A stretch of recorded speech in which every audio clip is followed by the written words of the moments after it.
What if I told you your cute pet kitty has infected you with a mind-altering parasite that can cause fear, aggression, birth defects, nymphomania, schizophrenia, and even death? And what if I told you that this parasite has already infected up to 1/3 of the world's population? The name of this parasite is Toxoplasma Gondii. It is a microscopic parasite that lives primarily in the intestinal wall of a feline host. Researchers have observed behavioural changes in infected rats. The rats lose their fear of cats and end up getting eaten. Some scientists believe there may even be a connection between changes in human behaviour as well as mental health issues because of toxoplasmosis.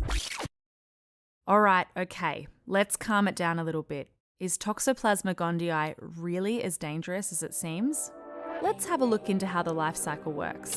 The parasite begins in the cat's intestine and produces an egg.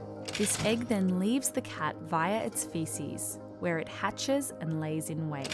When the parasite is ingested by a non-feline host, let's say a rat, the parasite migrates throughout the rat's body.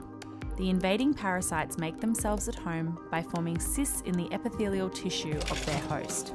If the rat is then eaten by a cat, the parasite is able to reproduce in the cat's intestinal system, and the life cycle is completed. If cats are integral to T. Gondii's life cycle, shouldn't we just get rid of cats? Preferably not.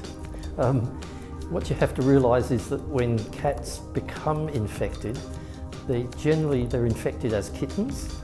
They only excrete oocysts in the faeces for a very short period of time, and most adult cats aren't excreting Toxoplasma oocysts in their faeces at all. You might be wondering then, if it's pretty rare to become infected from cats, how are so many humans infected? Well, the much more common way humans contract Toxoplasma Gondii is by ingesting infected meat that hasn't been cooked properly. Not to worry though, human hosts are a dead end for this parasite's life cycle, unless of course they're eaten by a cat. When a healthy human host is infected, most show absolutely no symptoms. Others may initially experience some flu-like symptoms, but will otherwise be fine. Most people don't even know they have it. So, should we even be worried about Toxoplasma Gondii? In special circumstances, yes. Toxoplasmosis in those with compromised immunity can be life-threatening. A weak immune system is not able to control the population of the parasites, and this can lead to swelling of the brain, seizures, and death. Those most at risk are people undergoing cancer treatment, people with HIV and AIDS, and people who have undergone an organ transplant. Also, uninfected pregnant women are advised to avoid cat feces and undercooked meat during their pregnancy. An initial infection of Toxoplasma Gondii while pregnant can put their fetus at risk of congenital defects and even miscarriage.